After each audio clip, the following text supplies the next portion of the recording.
Aloha everyone, my name is Alessandro and this is the Temple of Surf, the podcast. We'll give you full access to the best surfers, skaters, shapers, surfboard collectors, shop owners in the world. Discover with me their stories, the greatest successes, amazing behind the scenes and much more. Aloha, welcome to the 8th episode of the 3rd series of our podcast. Today with us from Sydney, Australia, longboard rider, commentator and passionate of off-road cars, Matt Chojnacki.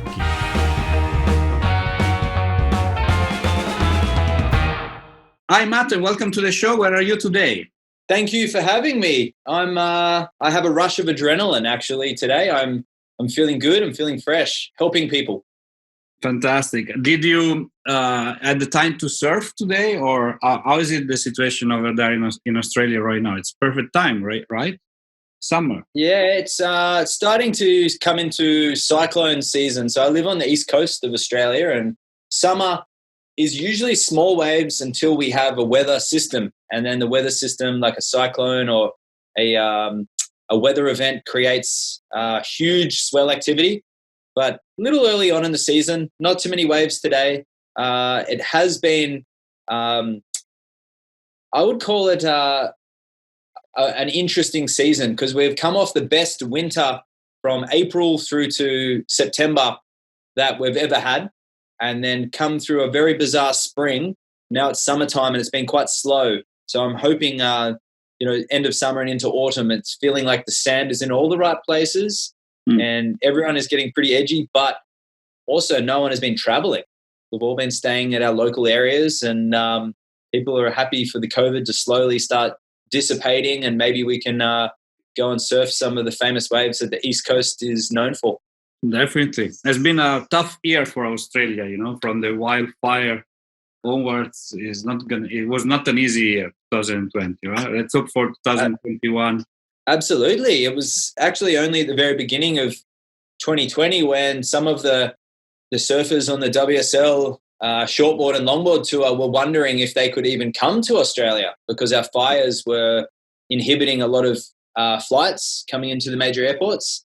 And that was only in January and February. And to think come March and April, how bad the COVID became, the fires were distant memory, unfortunately. So, it's still a lot of people doing it tough rebuilding from those fires.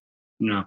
Now, recently they said that the Sunset Open is cancelled in Hawaii, and everybody's like, oh my God. Still, we have to deal with the coronavirus and people cannot travel and safety measure. We have to hold tight for a few months, hopefully.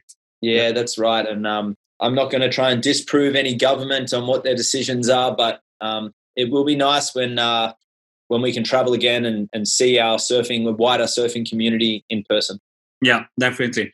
So today we're going to talk about many things. Surf, of course. But the first question that I have for you is, in your opinion, what is the most important thing in surfing? I think surf culture, whatever that means to each person, it's different. But, surf culture is the reason why we start. It could be the culture of fun. It could be the culture of family. It could be the culture of brotherhood. And it could also be the culture of history, performance. There's a whole bunch of different reasons that people surf. And I think that's the most important, never forgetting why you started. And when you begin something and you begin to really take interest, doesn't matter if it's surfing or skateboarding, writing, even study, you need to know the root of what you're studying. And I think the more and more as people develop in surfing and the more and more they improve their skills and their knowledge, never forgetting about the reason why you started, and in general, researching the topic of your craft, I think is the most important. So, surf culture. No, definitely. Then I take advantage of your answer to say, why did you start? For me, it was it was sort of like a natural evolution. I guess I grew up near the ocean in Sydney's northern beaches, so on the northern side of the Harbour Bridge, and the ocean was nearby, and everyone in my primary school, which is our first generation of schooling that we go through from age 5 through to 12, nearly everyone swam or rode the bodyboard or surfed in my school. So it was natural that I was to slowly follow them. But I would say it was just my environment that I grew up in. is why I started to surf. And I think the connection with a changing variable, as in the waves, I couldn't control it. It was always exciting every day, whether it was a different board or a different surf spot, a new swell, a new tide. It inspired me so much, and it never ceased to amaze me, surfing. So yeah, the reason I started, I guess I was born into it, and yeah, I was in touch with my original culture. And it still makes me surf today, the surroundings and the boards that I ride, and yeah, new experiences. Yeah, definitely. I agree with you. When you're saying that you can be very good in surfing, but you have to deal always with the ocean, right, and the waves. That's correct. That you cannot control, right? Absolutely. Not like tennis. I don't know. Maybe tennis player will tell me no, it's different. But still, your football, you have to deal with skateboarding. Skateboarding, you get many opportunities over and over again to try the same maneuver. Although it's a lot harsher when you fall, you do get many opportunities. For surfing, you may only get that one opportunity per session or month or year or lifetime. That perfect wave, the search for that perfect wave. And I guess that is deep down in my subconscious. The search for that perfect wave is the reason why I keep going back. Yeah, it's part of the culture, like you were saying before, Absolutely. Searching for a perfect wave is part of the surf culture, like movies or like a documentary has been done, The Endless Summer. Yes. Is still something that is inside every surfer, no matter what, if you are good, pro or bad surfer, still, you look for that wave, you look for only a surfer knows the feeling. Yeah. It's hard to explain to a non-surfer. Yeah.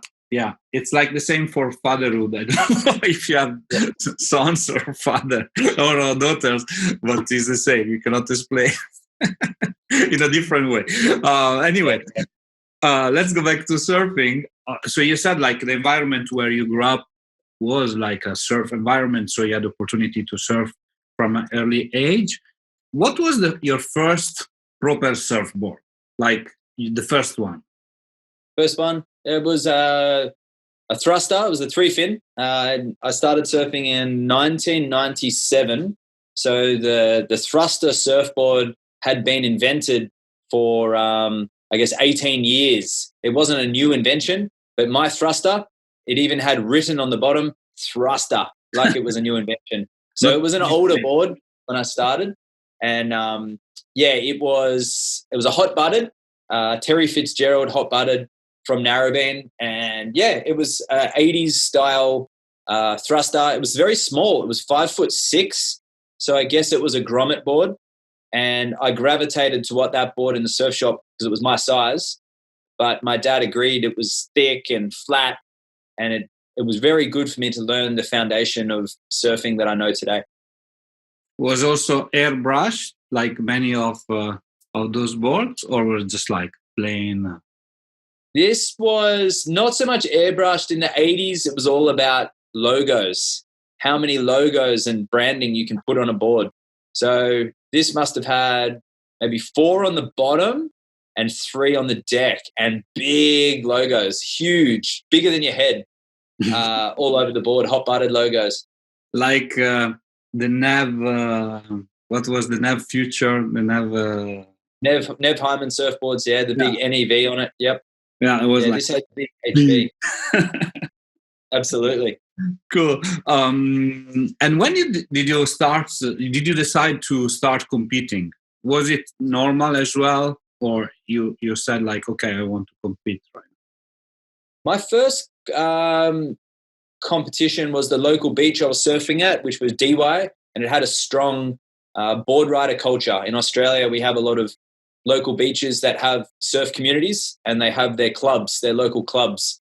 And that's been going since the early 1960s. And now you have the shortboard club, the longboard clubs, and they probably even have stand-up paddleboard clubs and stuff like that. But it was the local shortboard club. And it was a natural evolution. You surf with your friends, you develop a brotherhood and a respect for the older locals.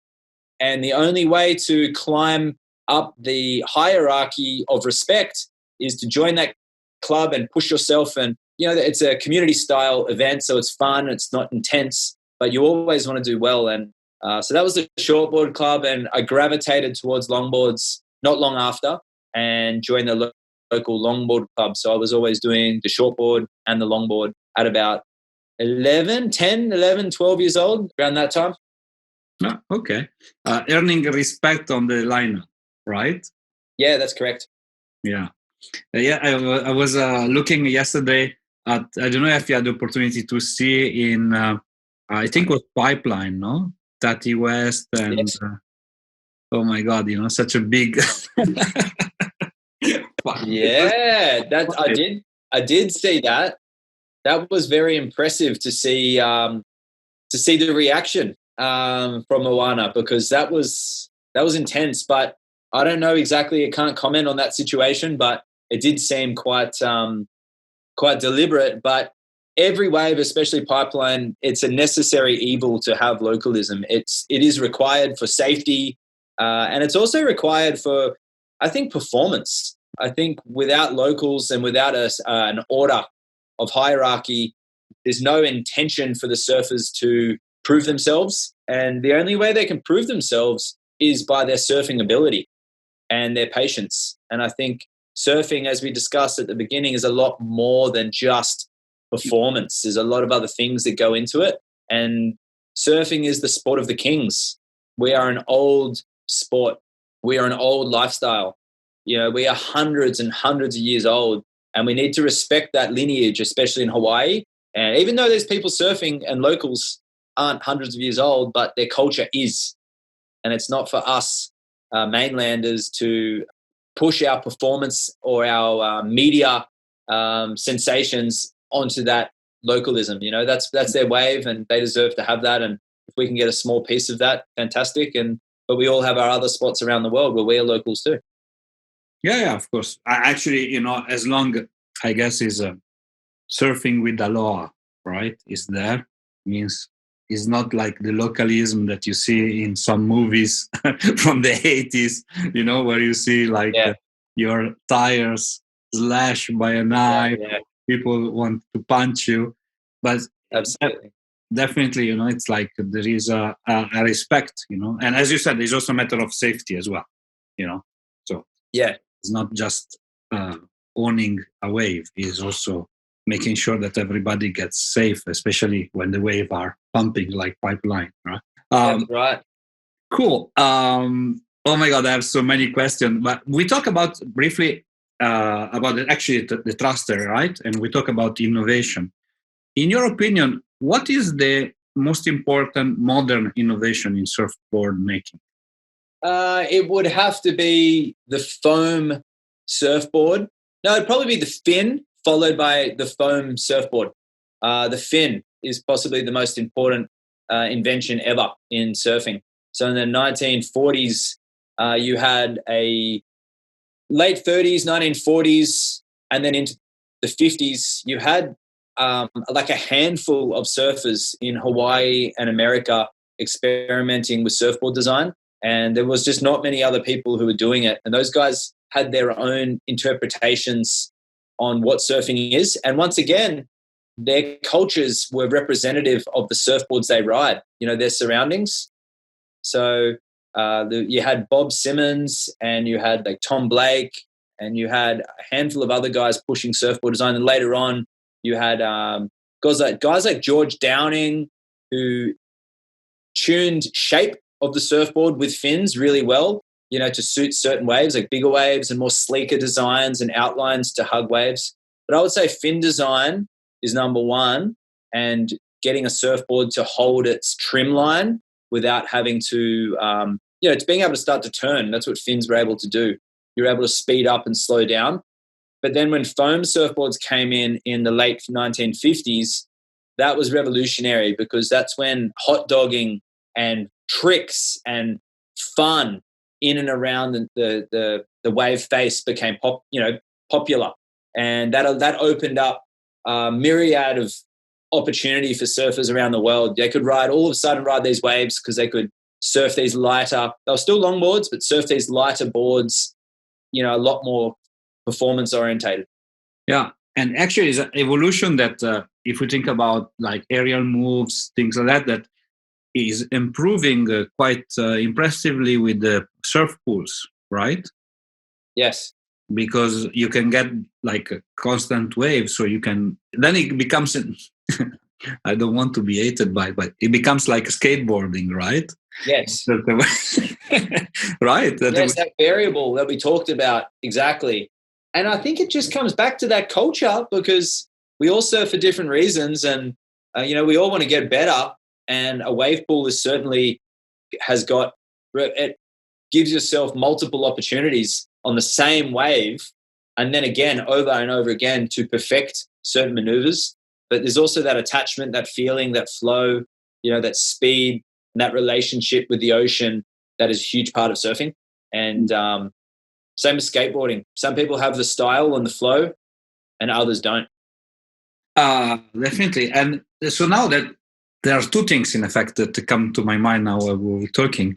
The first one is Tokyo Olympics. Like a lot of people were pushing for surf pool to make the sport more spectacular, as the audience is big and it's first time for surfer.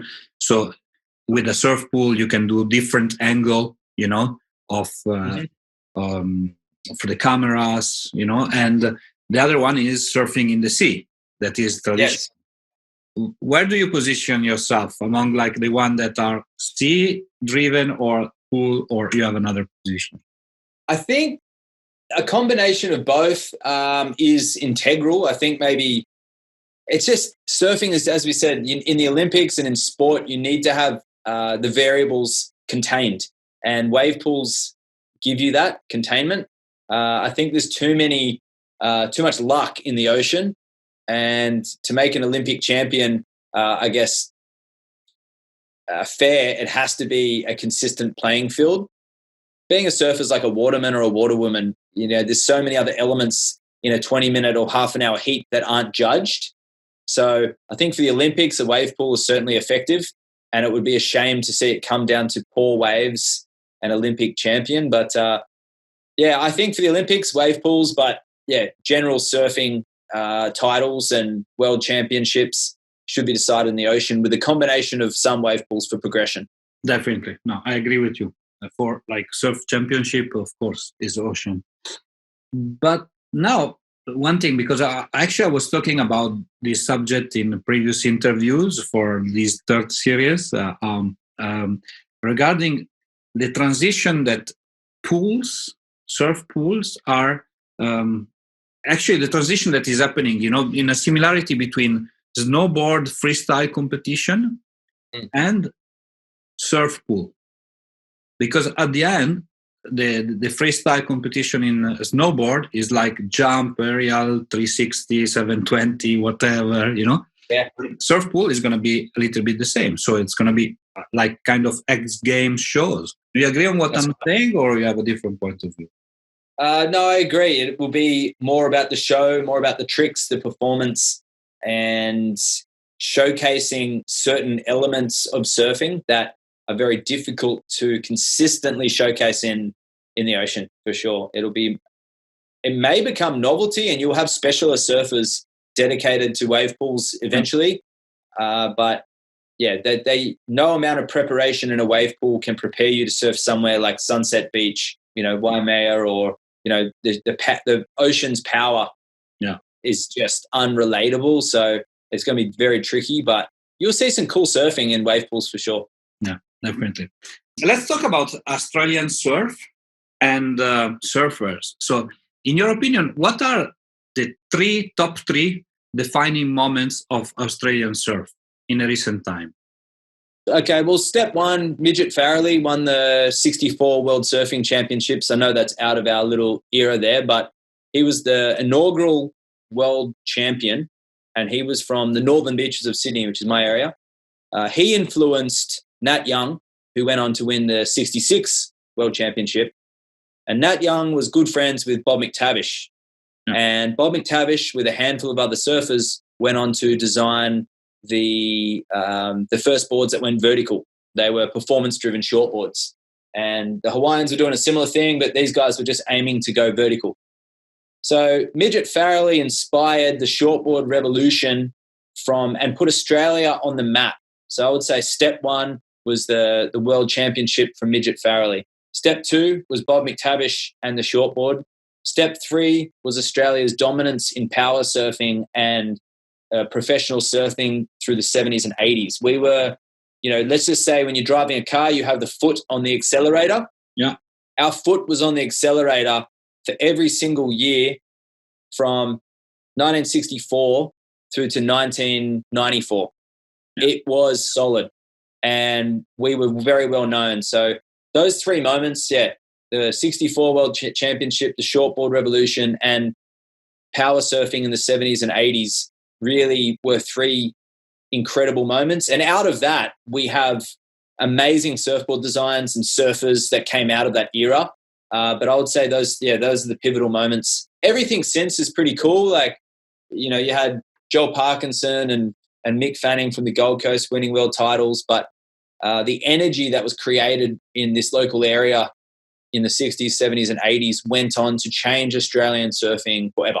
Yeah, change Australian surfing, but changing worldwide surfing as well. Worldwide, absolutely, yeah. There is more world champions between Palm Beach and Manly, which is a 20-kilometre stretch of peninsula, than any other place in the world. And there's more surfboard designs that have been revolutionised in this stretch than anywhere else in the world as well. So we had the Duke bring surfing to northern beaches in the 1900s. Then we had foam surfboards introduced to the northern beaches in the late 50s. Then we had the shortboard brought to us in 1967. Mark Richards, whose shaping career began influenced from this area. He was from Newcastle, but he introduced the twin fin. Well, popularized the twin fin in professional surfing. And then you had the thruster from Simon Anderson from Narrabeen. So you had these four major surfboard changes in international surfing influenced from that competitive period through that 60s, 70s, and 80s. So definitely Australia gave a lot to surf and surf culture. Incredible. And it still does. Still going. Yeah, of course. Yes.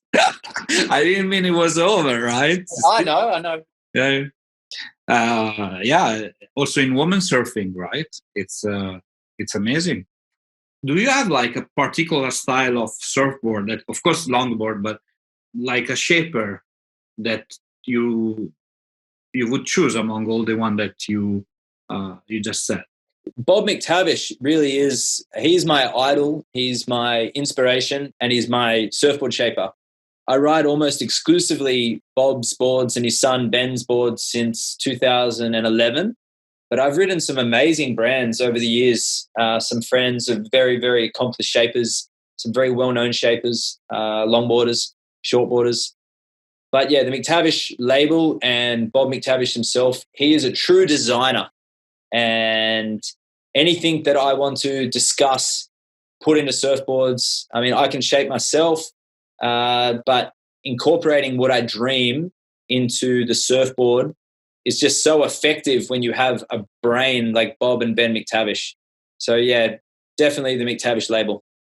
Definitely. It's like Bob McTavish surfboard is one of my must buy, if you want to say. The dream surfboard, it's really legendary.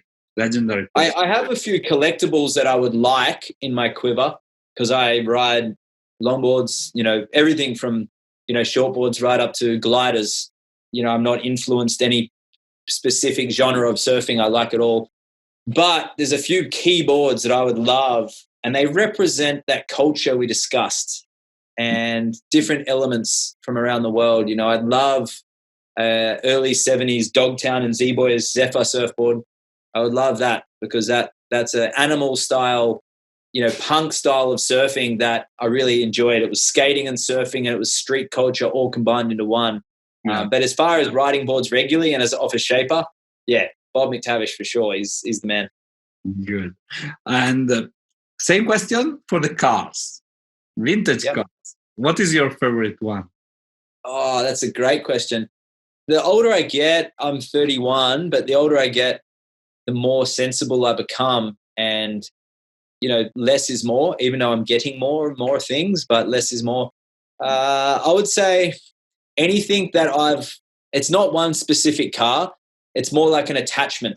So you feel an attachment to a car that you've traveled a long way around Australia in, or you've had your best surfs and it's taken you on a full drive track, or, it's a classic car that you had your first girlfriend with.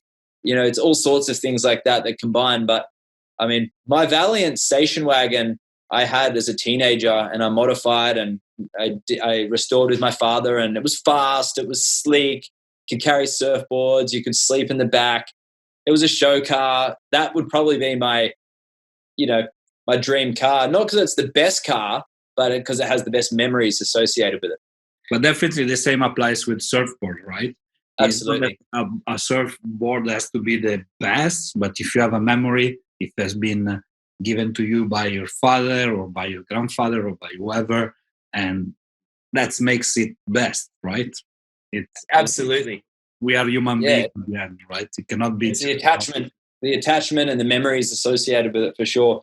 But yeah, I like American cars, and I restore lots of Volkswagens, and I have a few Volkswagens myself, and I certainly have an attachment to the German cars, but the American cars as well, because it's so associated with surfing. Woody wagons, I would love a 1940s Woody wagon. That would be up there as well.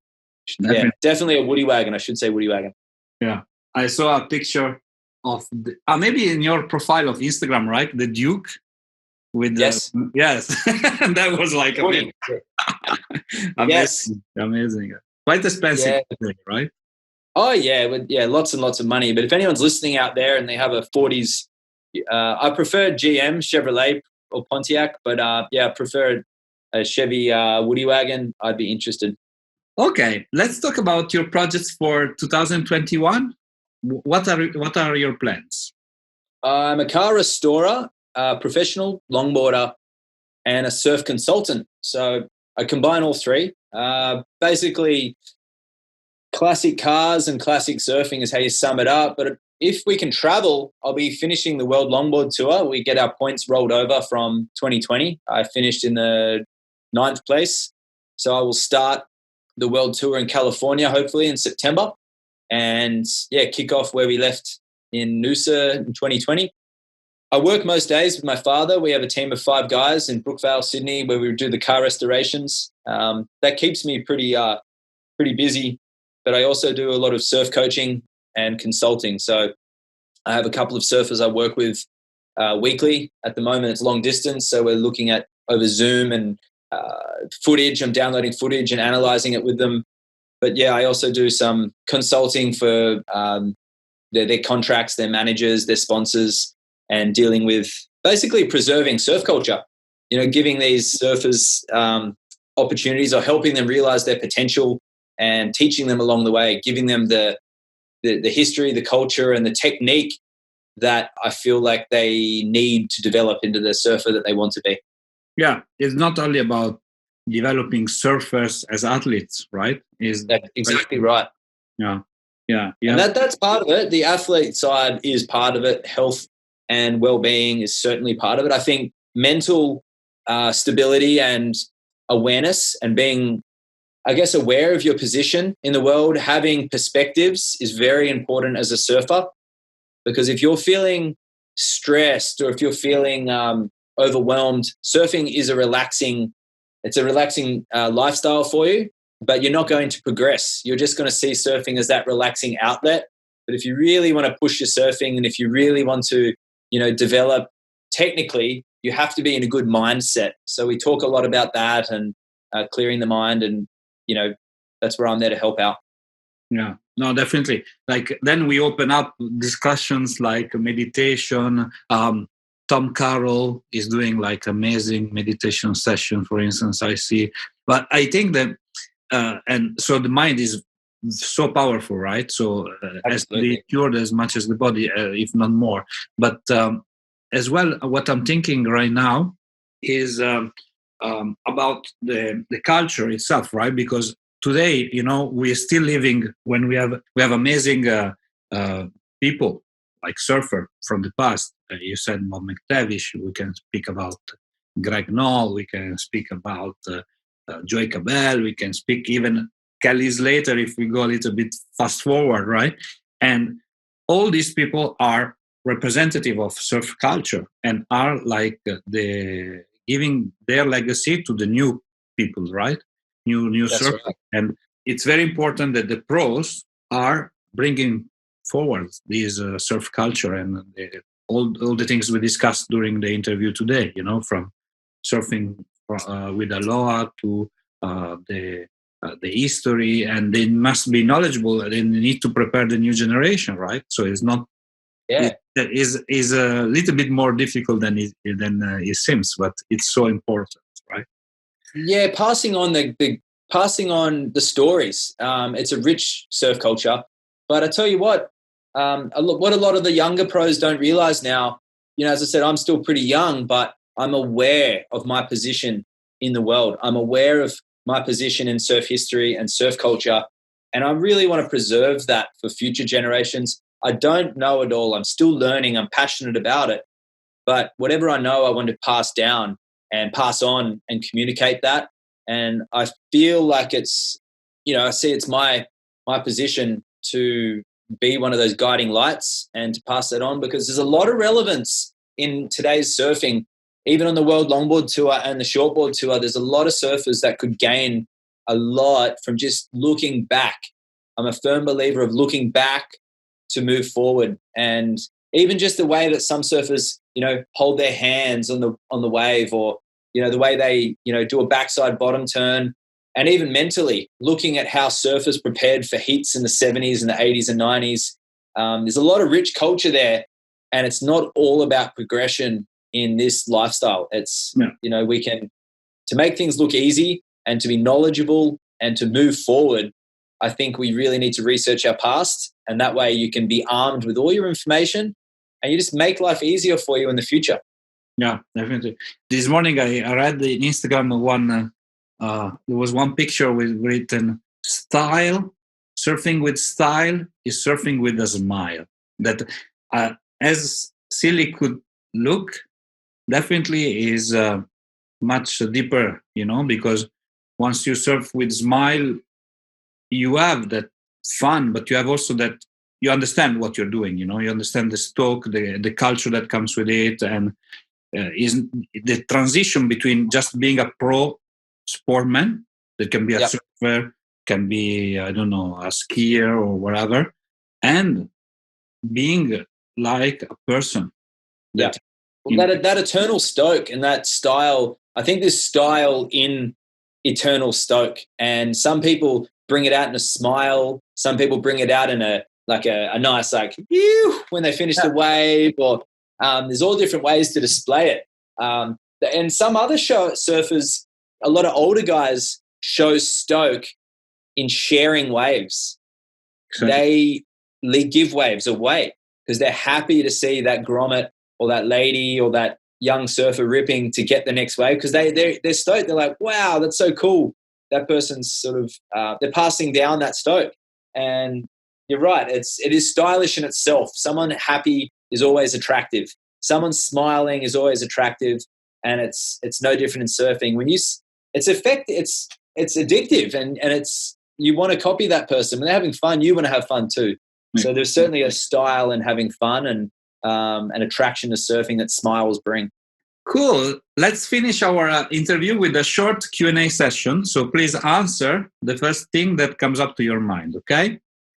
Best surfboard that you ever ridden? The McTavish Involvement model. Your favorite shaper outside Australia now? Ryan Engel. Favorite song? Personal question.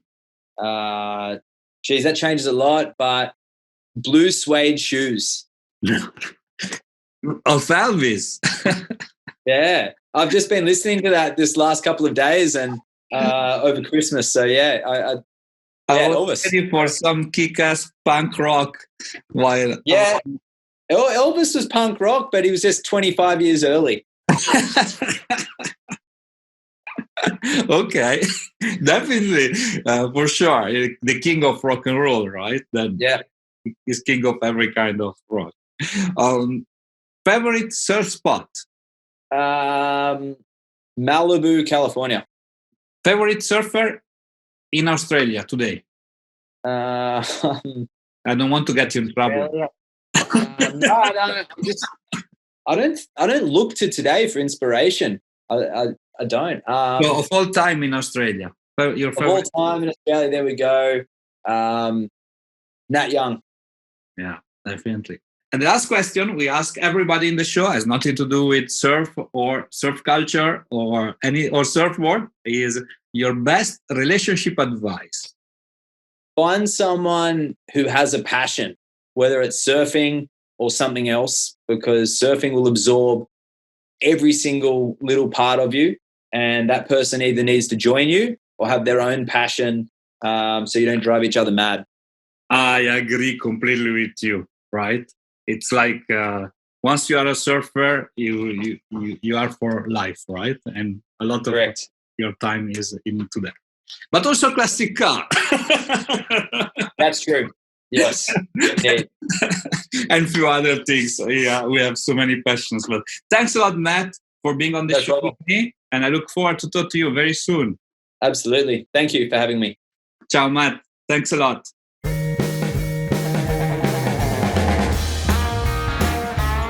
Hi, it's me again. I hope you enjoyed our today's episode. If you want to know more about us, please follow www.thetempleofsurf.com and all our social media. Mahalo!